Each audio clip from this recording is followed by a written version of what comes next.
Hi, good morning. Good morning ka na. Good morning, good afternoon. Good evening po sa inyong lahat. At ngayon po ay i-check natin ang laman ng bag ni Ate Madeline. Kasi parang ang bigat-bigat ng dala niya araw-araw sa kanyang pagpasok. Dami-daming laman ng kanyang bag. May bit-bit pa siya. So, i-check natin, papacheck natin sa kanya kung anong laman ng kanyang backpack. Okay, tingnan natin.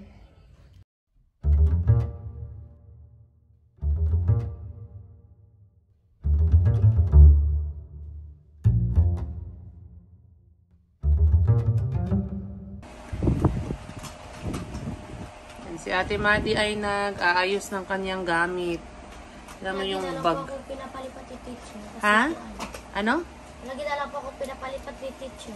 Bakit? Kinukulit po ako ng kaklase ko po na isa na lalaki. Bakit niya kinukulit? Lagi na lang po siya mag-ganong-ganon po sa akin. Tapos siya sabi, ma'am, ano po ma'am, si Iman. Ang kulit po niya. Tapos sinasabi po ni ma'am, pag ano yan, sumbagin mo. Sumbagin mo? Sabi, sumbagin mo daw? Pag ano po yung mga lalaki sa akin, ikasumbag po sa amin.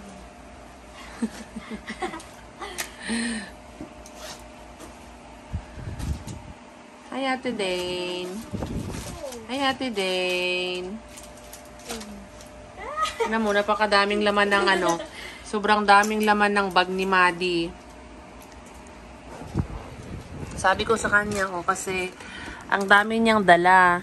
Ilang pad paper ang dala niya sa bag niya. Ilang pad paper yan.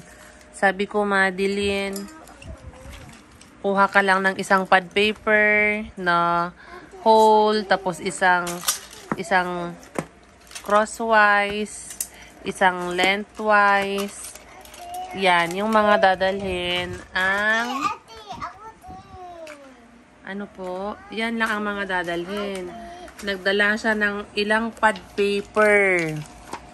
Tapos napakadaming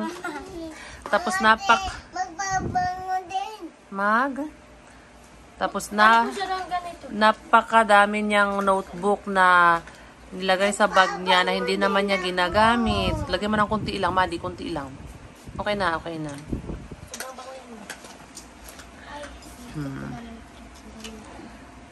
Nilabas niya sa bag niya kanina, may 5 notebook na hindi naman niya ginagamit pero dala-dala niya araw-araw. Tinadala niya araw-araw. Ha? Ayan, binuklat niya yung laman ng bag niya, oh.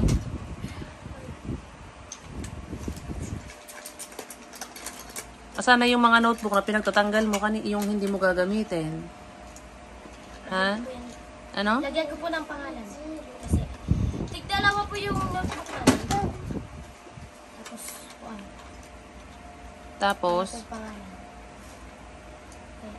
Dinala ko po, tapos, hindi ko po nalagyan ng pangalan. Pero ginagamit nyo? Hindi po. Oo. Pero tigdalawa po yung ganyan. Kasi po, ano? Nagpapadala si teacher pero hindi nyo naman ginagamit? Ha? Sa ano po, sa subject yung binigay po namin na notebook namin. Sa TNE po yun. Ano? Binigay po namin kasi checkan. Yung ano po yan. Yung, lagyan po ng mga ano, ng quiz, spelling, ano po yan. O quiz, wala naman po spelling sa. So, ginagamit nyo pala yung mga notebook na yon? Yung iba po. Ha? O kaya nga, yung ginagamit, yun yung dalhin lang. Huwag mong dalhin yung hindi mo ginagamit sa school. Pinapahirapan mo lang sarili mo, Madi. Ang dami mong dala-dala, kaya parang sobrang bigat ng bag mo eh. Yung parang napakadaming laman na dala-dala araw-araw pero hindi naman ginagamit. Binigyan na po kami ng score. Ng, ano yan? Binalita po sa akin. Ano yan?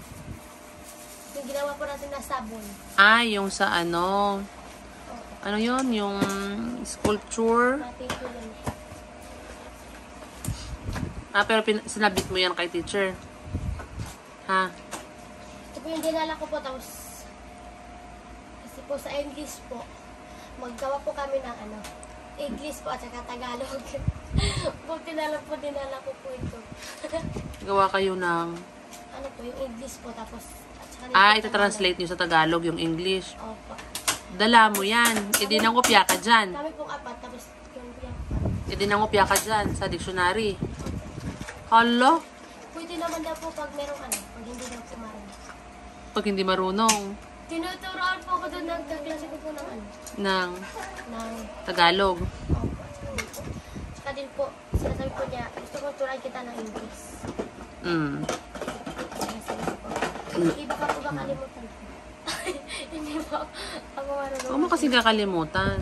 Yung mga tinuturo, huwag mo kasing kakalimutan. Mama! Ano po? Ano po? Ayan, tingnan nyo naman yung laman ng bag ni Maddie, oh.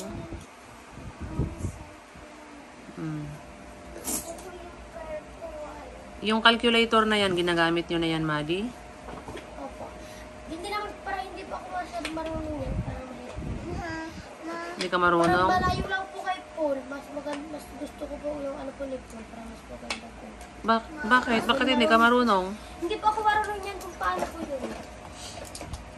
Hindi ba tinuturo si teacher din paano gamitin? Ano po, anak? Opo, ayan na, nagliligpit na nga siya, oh. Nagliligpit na siya, oh. Inaayos na niya yung bag niya.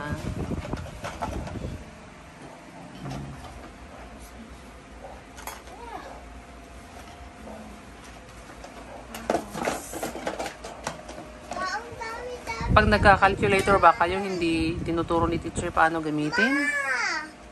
Tinuturo naman po. Ano po? Ang dami naman yan. Opo, ang daming ang gamit ni ate, no? Ayan, so papayos natin yung gamit niya kasi, para malinis yung kanyang bag. Ayan, iwanan mo na yung ibang pad paper, Maddie, at saka yung notebook na hindi ginagamit, ha? Yung hindi ginagamit, Maddie, pero pag ginagamit, dalhin. Alam mo naman yung ginagamit mo at hindi. Yung nagagamit sa school.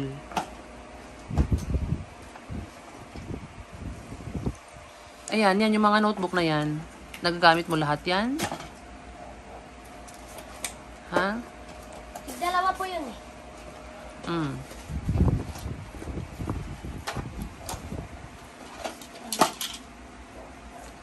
Ay, nalaglag.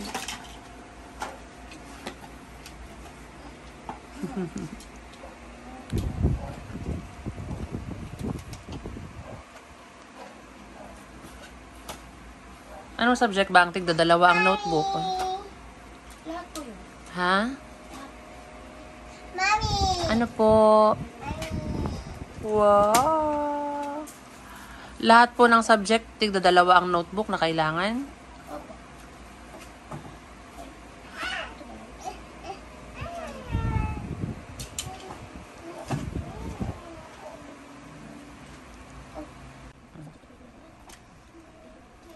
Kung hindi ko pinakalkal ang bag niya, oh.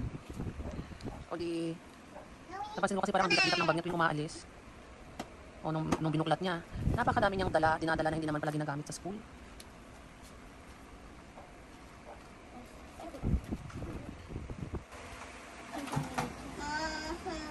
Hi! Gusto na ni Dane maglaro sila ni ate, kaya naglilig-galig. Ang tagal daw magligpit ni ate. Ano po?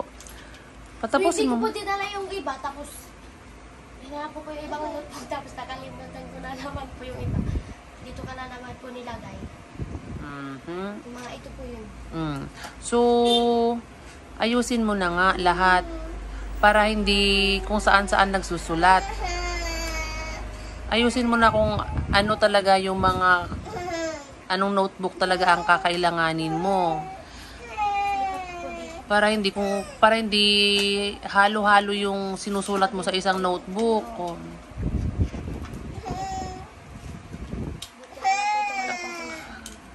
Kaya i-check mo para dapat ano, ha? Tinan mo po yung 4. O, 4 na, o, di ba? Ay, mahirapan ka dyan, Madeline, pag ano, pag mag-review ka na for exam. Kasi kung saan-saan mo sinusulat yung iba. Buti na lang talaga pinabulat-lat ko sa'yo yung iyong bag.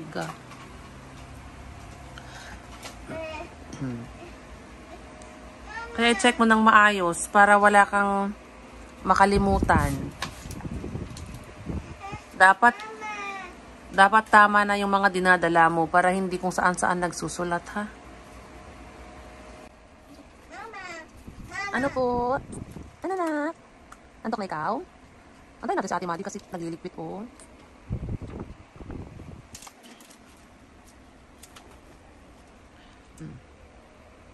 Tapos Madeline, ha? Ulit-ulit kong sinasabi, umpisahan ang pagsusulat sa notebook sa unahan, ha?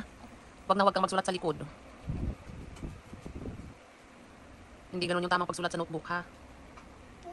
Tapos, dapat ayusin ang pagsusulat. Kasi notebook mo yan hanggang matapos ang school year. Ano po? Ano, nak? Ha? Uy! So, asana yung mga notebook na hindi mo dadalhin? Ano, nak?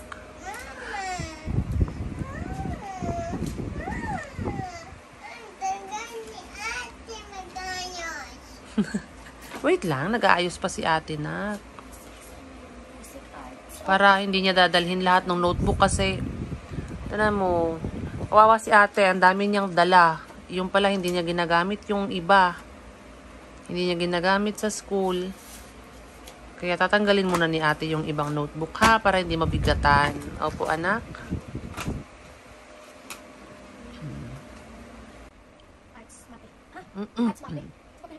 Alin? Alin? Di ba sabi ko sa'yo ang MAPE? Ano yung ibig sabihin ng MAPE, Madi? Music, ano, M is for music. A, ano yung A? Arts. O kaya nga, ang MAPE ay music, arts, physical education ata yung letter P. Hindi ako sure. Music, arts, tapos P. Ano po? Ha? Anto ka na? Sige, wait lang.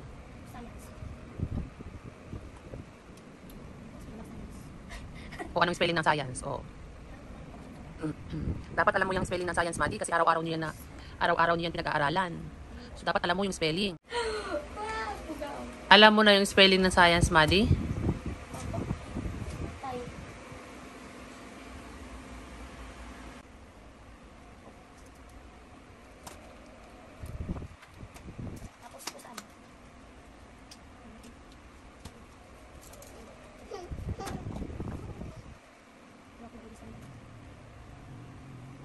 Oh, itaas mo na na. Ang dami pong kalat.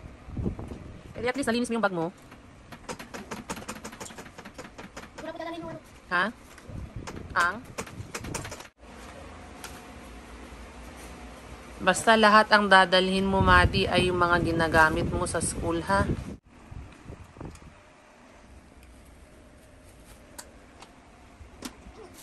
Kaya hindi mo na dadalhin yan? Yung tatlo na yan? Notebook? At saka itong mga pad paper, wag mo nang dalhin yan. Saan basura ko dito? Meron ka ng ano, isang pad paper.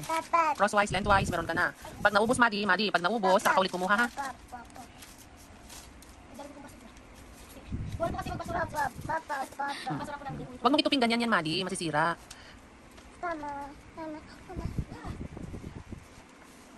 Yan, ganyan. Yan, so yan po. Naayos na ni Madeline yung laman ng kanyang bag. Meron pa po dun. Ha? Meron pa. Ayan. Napagod daw siya magbitbit ng kanyang ano, yan, yung isang bag niya. Baka ang laman yan, Madeline, hindi mo rin ginagamit sa school. O di ba? Bakit puro TLE yung mga notebook mo? Kaya nga sabi ko sa iyo, Madeline, umpisa ngayon, isahin mo ha kung anong subject yung notebook, yun lang ang isusulat mo doon, ha? Ha, Madeline, ha?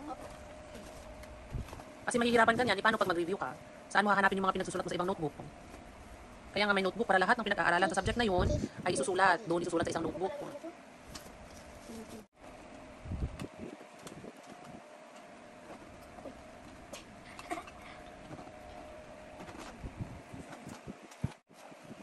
O di, kasya na pala dyan sa backpack mo, hindi mo na dadalhin yan. Ayan, so okay na. Okay na yan. Hindi mo na dadalhin yung isa. Ayan, so okay na?